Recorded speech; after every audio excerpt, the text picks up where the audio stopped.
Koottanad town വികസനത്തിൽ നിന്നും പിറകോട്ട് പോകില്ലെന്ന് മന്ത്രി എം.പി. രാജേഷ്. കയ്യേറ്റങ്ങൾ ഒഴിപ്പിച്ച് സ്ഥലം ഏറ്റെടുപ്പ് നടപടികളുമായി മുന്നോട്ടു പോകുവാനാണ് ഇപ്പോൾ തീരുമാനിച്ചിരിക്കുന്നതെന്നും മന്ത്രി പറഞ്ഞു. മണ്ഡലത്തിലെ മുഴുവൻ പ്രധാന റോഡുകളും നവീകരിക്കുമെന്നും മന്ത്രി എം.പി. രാജേഷ് വ്യക്തമാക്കി. കൂറ്റനാട് ടൗൺ വികസന പ്രവർത്തനങ്ങളുമായി മുന്നോട്ടു പോകും. ചിലർ ഇതുമായി ബന്ധപ്പെട്ട പലവിധത്തിലുള്ള പരാതികൾ പറഞ്ഞിട്ടുണ്ട്. അതുകൊണ്ട് തന്നെ നിലവിലെ ടൗണിലെ കയ്യേറ്റങ്ങൾ പൂർണ്ണമായും ഒഴിപ്പിച്ചതിന് ശേഷമേ സ്ഥലം ഏറ്റെടുക്കൽ നടപടികളുമായി മുന്നോട്ടു പോവുകയുള്ളൂ. എന്തായാലും ടൗൺ വികസനത്തിൽ നിന്നും പിറകോട്ട് പോകില്ലെന്നും മന്ത്രി എം.പി. രാജേഷ് പറഞ്ഞു. കൂറ്റനാട് പ്രസ് ക്ലബിന്റെ ഉദ്ഘാടന ചടങ്ങിലായിരുന്നു മന്ത്രി ഇക്കാര്യം വ്യക്തമാക്കിയത്.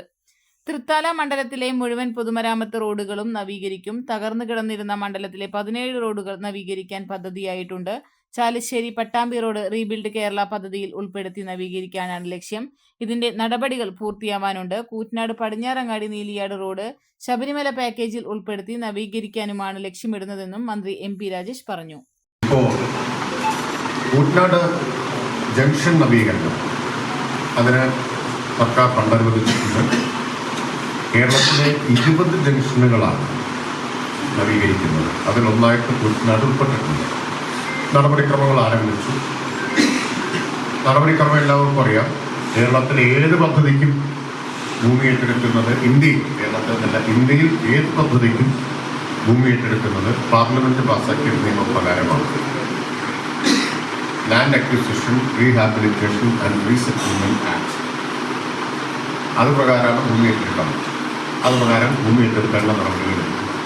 അപ്പോൾ കുറച്ച് പേര് ഒന്നുകൂടി ചർച്ച ചെയ്യണമെന്ന് ആദ്യം എല്ലാവരെയും യോഗത്തിൽ വിളിച്ച് ചർച്ച ചെയ്തു. 5-6 പേർക്ക് ചില ഭിന്നാഭിപ്രായങ്ങൾ, ആശങ്കകൾ, സംശയങ്ങളൊക്കെ ഉണ്ട്. ഇതിൽ യാതൊരു സംശയത്തിൻ്റെ അടിസ്ഥാനമില്ല. 1 ഇഞ്ച് ഭൂമി ഇന്ത്യയിലൊരിടത്തും ഈ നിയമപ്രകാരമല്ലാതെ ഈ നിയമം അനുശാസിക്കുന്ന മികച്ച നഷ്ടപരിഹാരം കൊടുത്തുകൊണ്ടല്ലാതെ എടുക്കാൻ പറ്റില്ല. അത് പ്രകാരം എടുക്കാനും പറ്റും. ഇനി ഏത് കോടതിയിൽ പോയാൽ പോലും മറിച്ചൊരു വിധി അവിടെ ഇല്ലതായി. പക്ഷെ എന്തായാലും അഭിപ്രായ വ്യത്യാസം പറഞ്ഞു. അഭിപ്രായ വ്യത്യാസമൊക്കെ പറഞ്ഞപ്പോൾ ആ യോഗത്തിൽ അവരാവശ്യപ്പെട്ടൊരു കാര്യം, ലാൻഡ് അക്വിസിഷനിലേക്ക് പോകുന്നതിന് മുമ്പ്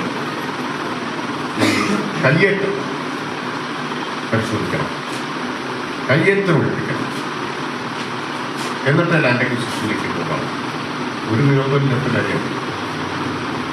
കാരണം അതുകൊണ്ട് സർക്കാരിന് ലാഭമേ ഉള്ളൂ. അപ്പം അതുകൊണ്ട് ആ നിർദ്ദേശം അംഗീകരിക്കാൻ തീരുമാനിച്ചിട്ടുണ്ട്. PWDയോട് ആദ്യം അത് സംബന്ധിച്ച് പരിശോധന നടത്താൻ നിർദ്ദേശിച്ചിട്ടുണ്ട്. കയ്യേറ്റം സംബന്ധിച്ച് അപ്പോൾ അത്രയും കുറച്ച് ഭൂമി പിന്നെ ഏറ്റെടുക്കേണ്ടി വരും. അത്രയും കുറച്ച് നഷ്ടപരിഹാരവും കൊടുക്കേണ്ടി വരും. കാരണം കയ്യേറ്റത്തിന് നഷ്ടപരിഹാരമില്ലല്ലോ.